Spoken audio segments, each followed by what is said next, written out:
Akuluayende utamasamba balabala jise anagata bamana fwa chikulutine chilazangula balusa cho bijulunzo nanzo natajisampwa nangi nanitela wo nani yula minwe ya munambo myasuki na kunchi mama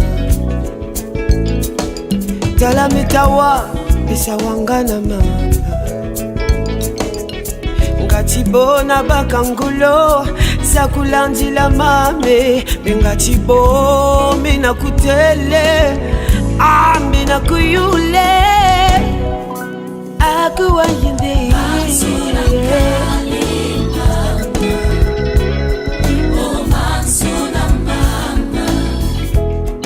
Shalom à tous. Et nous voici à Pointe-Noire, comme vous pouvez le constater. L'étendard du Midi reçoit la famille Vaudreuil à ma gauche ici. Ils reviennent directement de la Martinique pour un retour probable au-delà des fleuves de l'Éthiopie. Donc, ils constituent comme les prémices ou la concrétisation des enseignements que nous avions donnés par la grâce du Seigneur. Et vous les avez suivis sur le réveil du 3e jour et le second exode. Vous voyez que de façon surprenante, le Seigneur nous a surpris. Nous pensions que c'est quand nous serons peut-être des vieillards avec une canne qu'on verra ces choses, ou soit après notre départ que la génération qui s'en suivrait devait vivre ces choses, mais voyez-vous que la gloire du Seigneur se manifeste d'une façon extraordinaire. Et donc les voici parmi nous, et nous n'avons pas voulu garder cette bénédiction pour nous. Nous avons voulu partager cela ensemble avec vous. Et de l'autre côté, ici, cette dame que vous voyez, c'est la sentinelle Maman Ngambe, une servante de Yah. C'est dans ce pays, ce sont des dévanciers, des sentinelles qui ont bravé les médias pour proclamer le grand retour des dispersés au-delà des fleuves de l'Éthiopie. D'aucuns pensaient qu'elle est folle, elle a perdu la raison et tout. Mais voyez-vous, quand on parle de Siméon, qui ne pouvait pas quitter la terre sans avoir vu la consolation d'Israël, mais il y avait aussi Anne, une servante qui était dans le temple servant le Seigneur la nuit comme le jour, dans le jeûne et dans la prière. Donc, elle a fait le déplacement, vous la voyez, elle ne pouvait pas venir, elle a bravé toutes les interdictions possibles parce que elle pouvait pas rater cette occasion. Donc, elle est ici pour partager des moments de communion, des moments de bénédiction avec nous ensemble. Voilà pourquoi nous leur donnons la parole pour que ces témoignages-là puissent édifier nos âmes, que vos âmes aussi soient bénies à l'écoute de ces témoignages et aussi ces paroles édifiantes. Sans oublier, à ma droite ici, il y a le frère Dominique Batuta, qui ça là, souvent Batola, on nous confond généralement. Bon, c'est la volonté du Très-Haut. Il est le président ou le promoteur du projet Matachebo. Je crois qu'il y a toute une vidéo qui sera bientôt diffusée, on va vous développer toute la thématique et la vision du projet de Matachebo. Vous allez rentrer en contact avec le site, mais je annonce déjà, c'est tellement extraordinaire. Il est là et c'est lui qui est là pour nous accompagner. Il est aussi celui parmi les administrateurs du programme la tanière des lions, là où nous travaillons pour la mise en place des différents projets pour l'extension de la vision de l'étendard du Midi. Franchement, ça me va droit au cœur que de voir des gens qui ont quitté la Martinique si loin, et venir à Pointe-Noire en Afrique à cause d'une prophétie. C'est pas facile. Écouter, dire, c'est quelque chose. Mais qu'il y ait des convictions qui se lèvent, c'est autre chose. Vous ne savez pas combien des acteurs, combien nos dévanciers, combien des leaders, combien des servantes et serviteurs du Très-Haut attendaient ce moment-ci. Et nous bénissons son nom parce que nos yeux voient ce que ceux qui nous ont précédés n'ont pas pu voir. Je crois que nous voulons partager ces bénédictions-là ensemble avec vous. Alors, pour être juste, Nous sommes martiniquais, oui. Nous sommes nés à la Martinique. Et depuis, pour rectifier un petit peu, depuis 13 ans, nous vivons en France métropolitaine. Mais je crois que c'était un passage obligé parce que, étant en métropole, j'ai eu l'ouverture vraiment à Internet. J'ai eu l'ouverture aussi à notre identité. Je ne vais pas rentrer dans trop de détails en ce qui concerne l'identité, parce qu'effectivement, quand on est là-bas, ben on vit. Et je raconte juste cette petite expérience qui m'a permis de franchir une étape.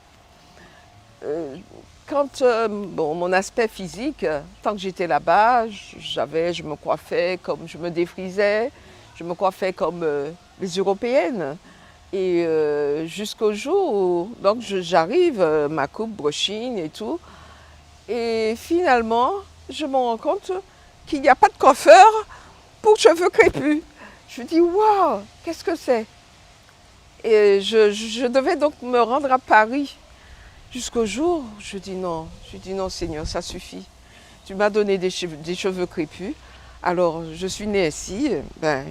Et puis c'est à partir de ce moment-là qu'il y a eu une évolution. J'ai commencé à faire... mais je ne savais pas qu'il y avait un mouvement qui était en marche, un mouvement NAPI. C'est bien longtemps après que j'ai su. Le Seigneur m'a fait subir une transformation. Et puis... au fur et à mesure, bon, aujourd'hui, le naturel, jusqu'au jour où il m'a fait prendre conscience de mon identité en tant que noire. Il y a environ 5 ans de cela, j'ai reçu le message des Israélites noirs. J'ai rigolé au départ. Je dis, qu'est-ce qu'elle raconte cette sœur? Et puis, il y a un autre frère, parce que j'étais de confession adventiste du 7e jour. Nous étudions beaucoup les prophéties et j'ai commencé à réfléchir. J'ai commencé à écouter. C'est un frère sérieux, vraiment un frère sérieux. Et j'ai commencé à me poser des questions. Et j'ai étudié, j'ai fouillé la Bible, j'ai prié jusqu'au jour où j'ai eu la conviction. J'ai préparé un dossier que je partageais autour de moi. Il n'était pas toujours bien reçu. Parce que on me disait souvent, et alors, et si Jésus est noir, qu'est-ce que ça change?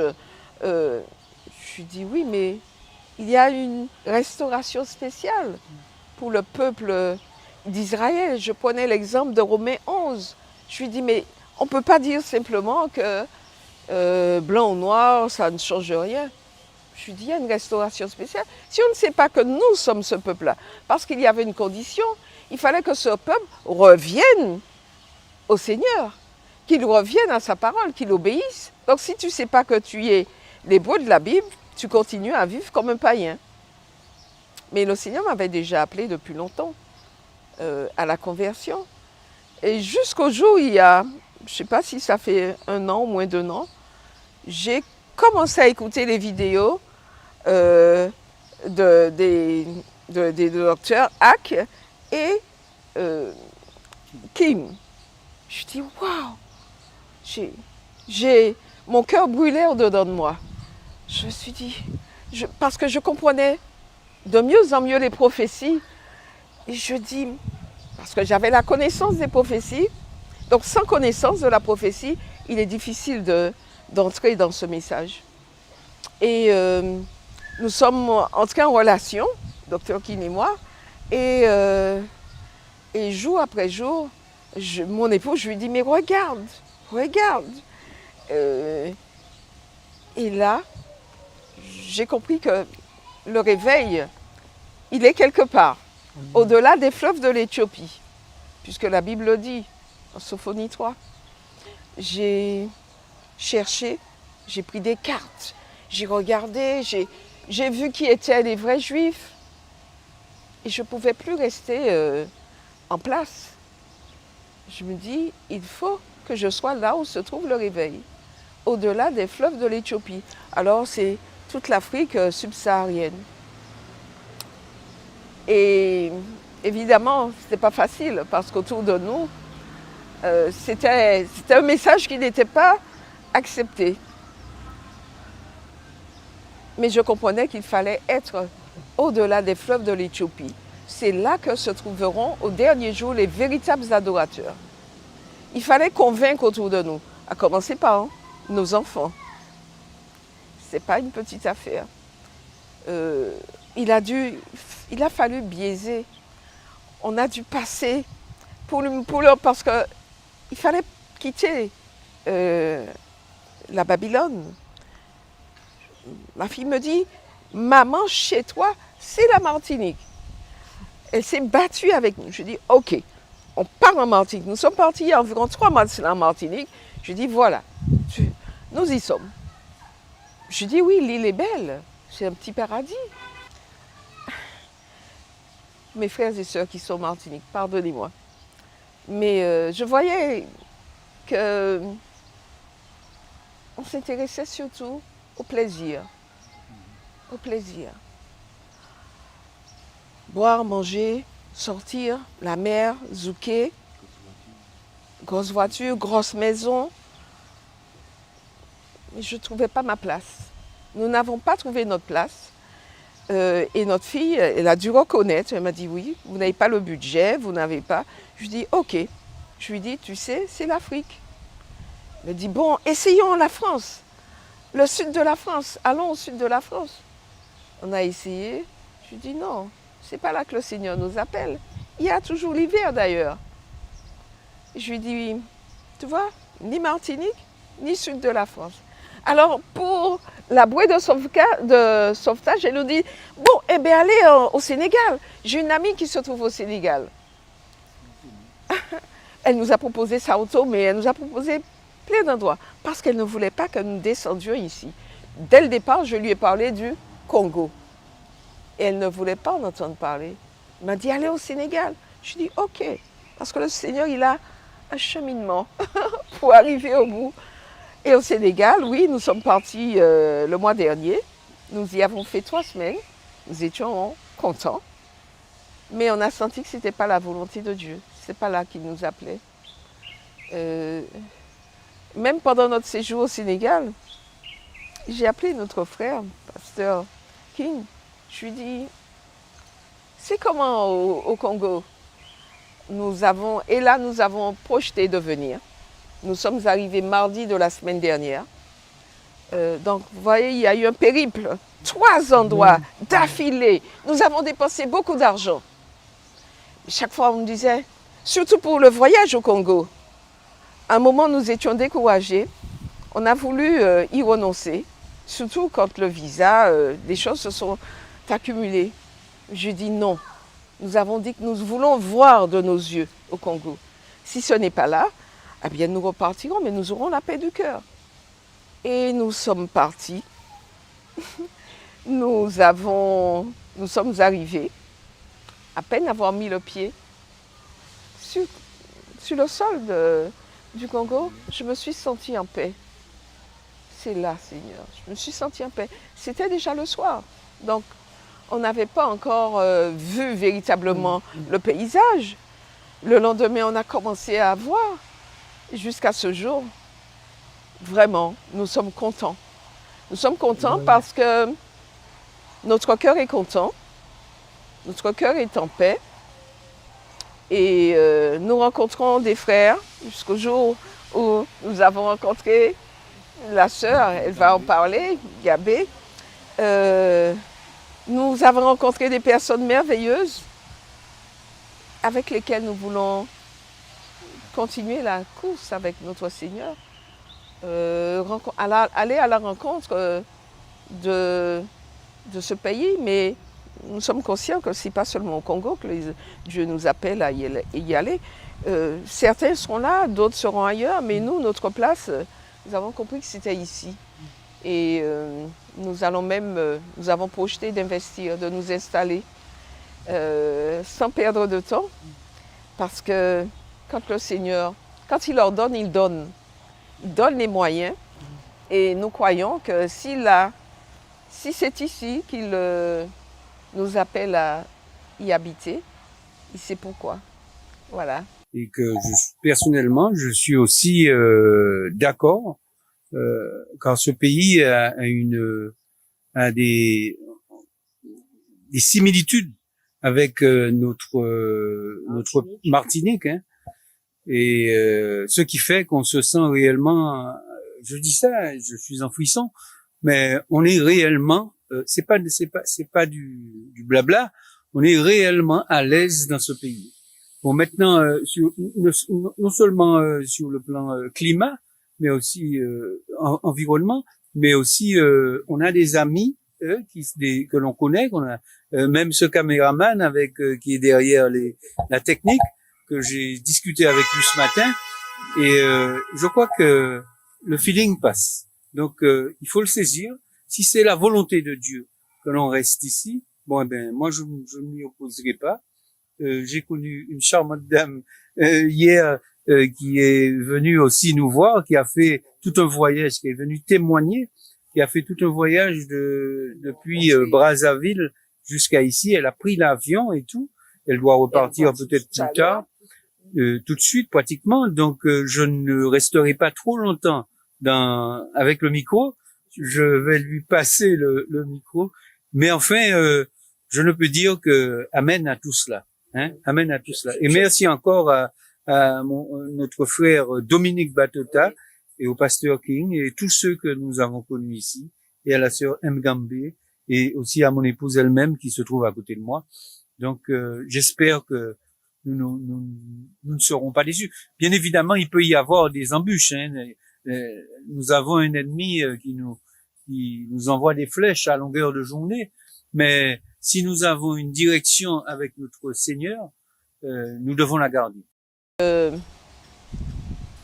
Nous avons compris que les lieux où se trouvent les déportés sont des terres de servitude, puisque c'est là qu'ils ont connu la servitude. Oui. Ce ne sont pas des terres de jouissance, de libération. Et donc on ne peut pas éternellement, même si on se sent à l'aise à la Martinique, en Guadeloupe ou en Amérique, mais on est toujours sur la terre de servitude. Et le Seigneur voudrait bénir, moi j'ai vraiment saisi ça, le Seigneur voudrait bénir ceux qui reviendront parce qu'il ne châtie pas indéfiniment, pas pour fonder un mouvement religieux ou autre. Il voudrait que ces enfants puissent recommencer à vivre comme ils le voudraient, dans l'unité bien sûr, dans la paix, pouvoir bénéficier une fois de plus de la bonté de Dieu. Parce qu'il a dit, je crois que c'est dans Deutéronome 31, « Je vous ferai plus de bien qu'à vos pères. » Donc, mais il fera du bien. Si tu restes là-bas, tu ne pourras pas bénéficier de ce bien qu'il veut faire. Il faut que tu reviennes dans le lieu où il veut te rétablir. Et bien sûr, mes frères et sœurs, mes amis, quand vous verrez peut-être ces images, vous direz, mais je suis bien à la Martinique, je suis bien à la Guadeloupe, je suis bien en Guyane, je suis bien aux États-Unis, en Belgique, en Jamaïque, Cuba et autres.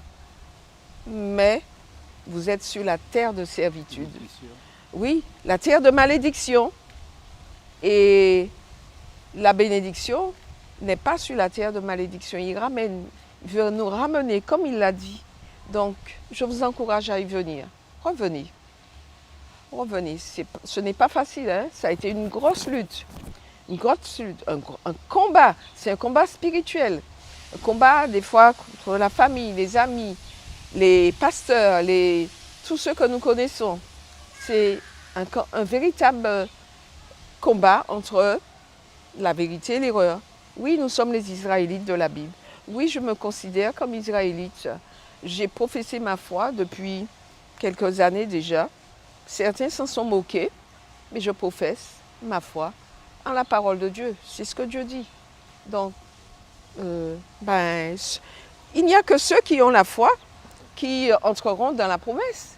Ceux qui n'ont pas la foi, ils ne bénéficieront pas de ce que Dieu a mis en réserve pour nous C'est un peu comme si nous sommes Josué et Caleb. Nous sommes venus en observateurs. Il y a beaucoup d'amis qui sont restés là-bas et qui nous disent « Va et dis-nous, nous comptons sur toi. Vous êtes nos ambassadeurs, vous êtes nos yeux. » Ils nous disent, même ceux qui sont au Sénégal, ils nous ont dit « Vous êtes nos yeux. C'est vous qui allez nous rapporter ce que vous avez vu. Et nous voulons vous dire ce que nous avons vu. » Nous ne voulons pas parler comme les 10 espions qui ont dit « Ouh là là, c'est un peuple, ils sont des géants qui vont nous écraser. » Non, nous ne voulons pas dire ça. Nous voulons dire « Si l'Éternel, c'est lui qui nous envoie, certainement, il nous ramènera, il nous construira, il nous fera plus de bien. » Voilà. Bon, le pasteur King nous a déjà présenté et je suis votre servante, Maman Ingambé. C'est un sentiment de joie et d'accomplissement. Parce que ce fardeau, nous le portons depuis 1980. Mon mari et moi, lui, il est parti. Mais nous qui sommes restés, nous continuons l'œuvre parce que le Seigneur nous a dit que tu es comme Anne jusqu'à ce que tu vois le Messie. Et effectivement, nous sommes là. On a mis les genoux à terre depuis longtemps. De 1990 jusqu'à ce jour, nous sommes sur ce retour des dispersés. Et cette année 2022, le Seigneur nous avait montré que à partir de cette année, il va avoir ceux qui sont les dispersés qui viendront pour que vous voyez qu'effectivement, Sophonie 3 est en train de s'accomplir. Donc, c'est un sentiment de joie et ça nous donne la force, malgré toutes les tribulations, malgré toutes les oppositions, l'adversité que nous avons reçue depuis ces années. Et donc, nous croyons qu'effectivement, Isaya Congo, c'est vraiment Isaya, c'est lui qui vient, c'est le roi qui vient, c'est lui qui s'appelle Isaya Congo. Les Arabes l'appellent Issa, mais Issa chez nous veut dire viens, ou Isa. Donc, il avait dit toujours dans les Écritures, il avait dit, votre maison vous serez abandonnée jusqu'à ce que vous disiez, béni soit celui qui vient au nom de l'Éternel. Donc, c'est lui. Christ s'appelle, en Congo, s'appelle Issa. Issa Ya. Celui qui vient de Ya. Parce que en Congo, celui qui est plus que toi, celui qui a droit à la révérence, c'est Ya. Donc, dans le langage du Congo, il y a le code de Dieu. C'est pour ça que le Shabbat, en Congo, veut dire Nsambwadi. Dans Nsambwadi, tu as le Sambu, tu as Yandi. Et en Lingala, veut dire le Sambo, Mokolea Sambo, c'est-à-dire le 7e jour. Donc, le 7e jour, c'est aujourd'hui. Et c'est aujourd'hui que le Seigneur, c'est un Shabbat, comme c'est le 5 jours de Ya. Il nous a réunis ici pour célébrer son Shabbat, parce qu'il y a le retour. Il y a le retour au commandement de Dieu, parce qu'il a dit, celui qui m'aime, c'est celui qui garde mes commandements. Et le Shabbat, c'est le 4e commandement. Même si le Vatican a annulé la loi et il a espéré changer le temps, mais Dieu au contrôle parce qu'il est le maître de circonstances et de temps. Et aujourd'hui, le temps de la délivrance est arrivé. Le peuple élu ne pourra plus continuer à être sous la coupe de Babylone qu'il a amené à profaner la loi de Dieu, donc à profaner l'Éternel, donc à subir les malédictions que nous vivons de maintenant. Donc nous bénissons le Seigneur pour cette...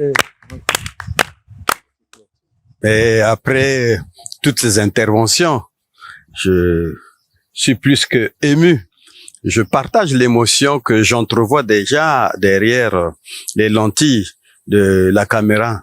C'est quelque chose de merveilleux. Alors donc, en peu de mots, comme le docteur King l'a dit, je suis le promoteur et le coordonnateur du projet Matachebo, mais nous sommes dans la même veine avec l'étendard du Midi parce que la devise du projet Matachebo, c'est se souvenir pour renaître, hein, ok, et pardonner pour le vivre ensemble. Et donc, vous comprenez très bien qu'il y a un segment qui est là, qui rejoint les préoccupations du mouvement de l'étendard du Midi. Et comme tous nous savons, qu'avec ce retour, il faudrait que nous passions à l'étape du pardon et du repentir.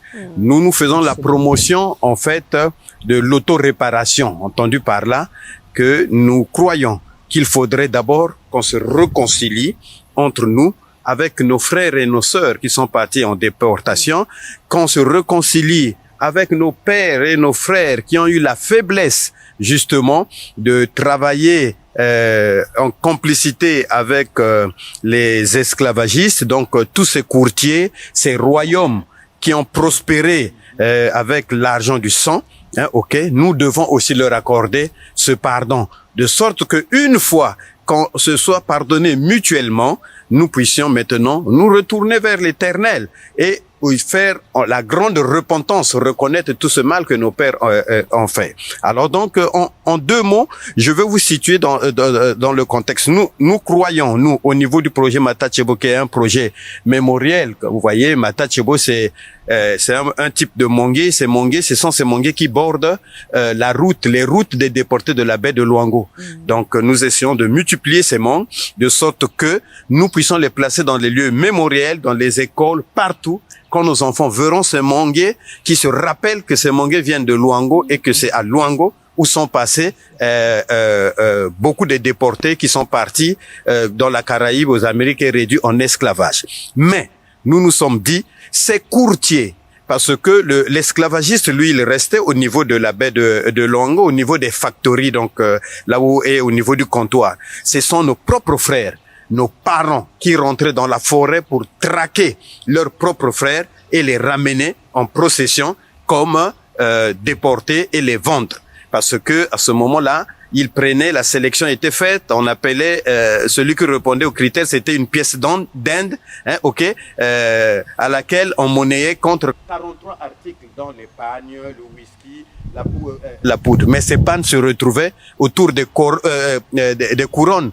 Beaucoup de princesses, on a vu dans les photos des rois, mais elles portaient ces pannes. Ces pannes-là, c'était leur espèce de butin après avoir vendu nos propres frères. Alors donc, nous nous sommes dit que quand ces courtiers allaient en forêt attraper nos parents, c'est sûr que ces derniers, s'étant défendus, se sont résignés, mais connaissant le peuple Congo, le peuple Bantou, ils proféraient des malédictions. C'est sûr qu'ils proféraient des malédictions. Et chez nous, on ne maudit pas la tête de papa, on maudit toujours maman.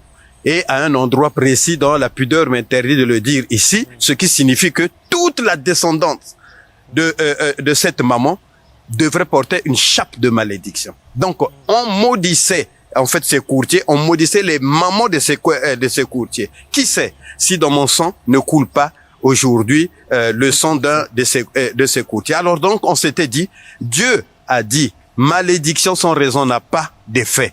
Mais s'il y a une raison, c'est que il y a de l'effet. Alors donc, il nous faut qu'on se demande pardon. Il faut demander pardon de sorte que nous allons avancer. Et en dernier lieu, je voulais juste vous dire ceci. De tous les drames qui sont arrivés ici-bas, les gens ont pu faire le deuil. Mais l'esclavage, jusqu'aujourd'hui, on n'a pas pu faire le deuil. Tout simplement, nous n'avons pas eu des circonstances ou des événements qui ont permis à ce que et les bourreaux et les victimes se réunissent et se demandent mutuellement pardon. Par contre, si vous voyez la Deuxième Guerre mondiale ou la Première Guerre mondiale, les Occidentaux ont créé des événements qui ont permis à ceux qui se réconcilient. Vous avez le procès de Nuremberg, vous avez les accords de Potsdam qui ont fait suite à ceux de Yalta, où l'Allemagne a été désignée comme coupable et l'Allemagne a dédommagé les Alliés. Et j'ai toujours dit, rappelez-vous, il y a à peine quelques années, la Grèce refusait même de payer la dette de l'Allemagne. En 2000, comme ça.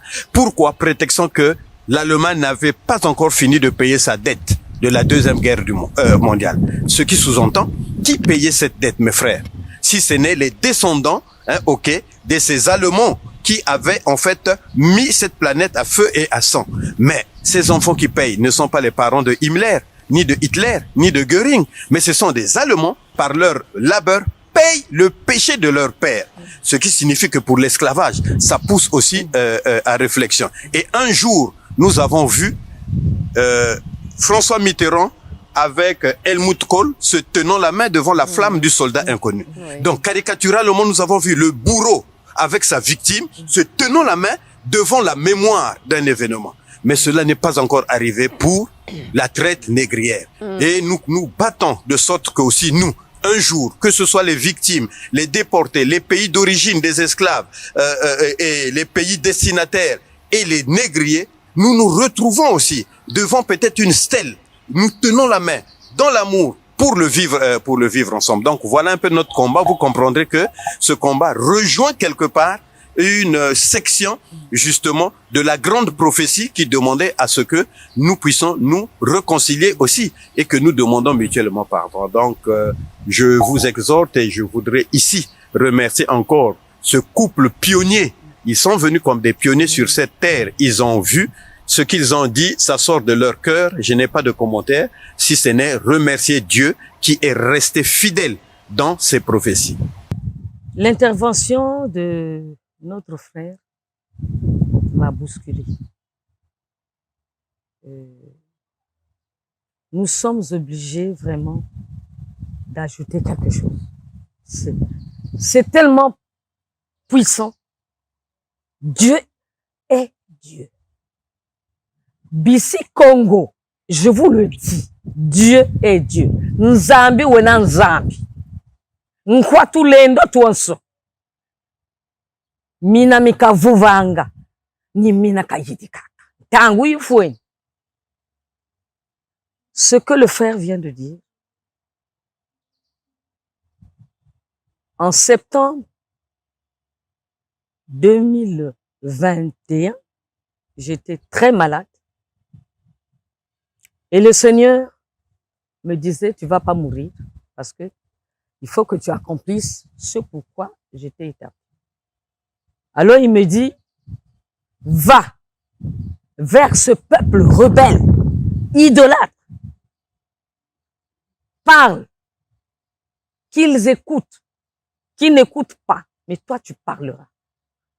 La première conférence que tu vas faire, c'est sur la repentance et la réidentification des Hébreux dans le bassin du Congo. Et ça, c'était en septembre.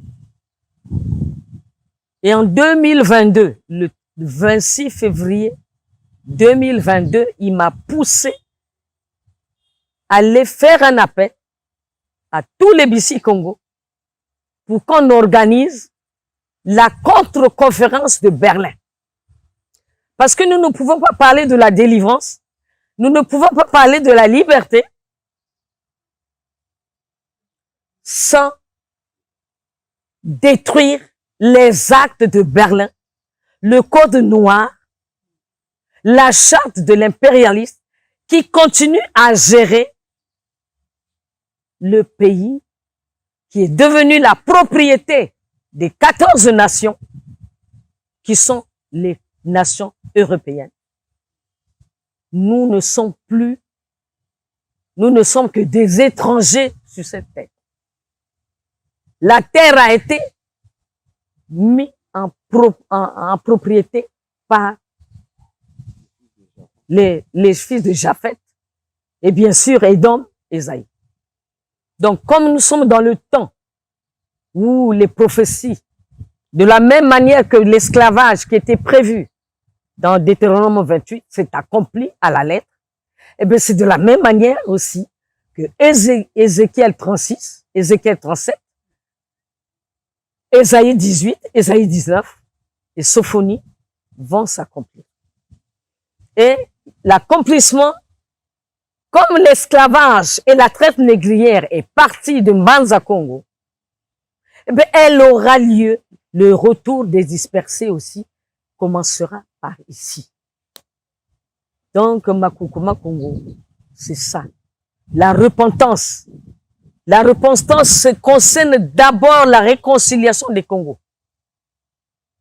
Le Ngala haït le Congo aussi haït le Ngala. Alors que le Ngala, c'est Ephraïm tout simplement, les 10 tribus d'Israël. Et le Congo, c'est Juda avec Benjamin. C'est les 2 royaumes. Mais Ézéchiel 37 nous dit qu'il va réunir, après avoir rassemblé les ossements desséchés, après en avoir fait une armée puissante, eh ben, ils seront un seul peuple. C'est le peuple élu de Dieu. Et nous sommes sur le cheminement de cet accomplissement qui est en train de se faire devant nous. Il y aura la repentance. Mais nous avons aussi le pardon pour nos bourreaux.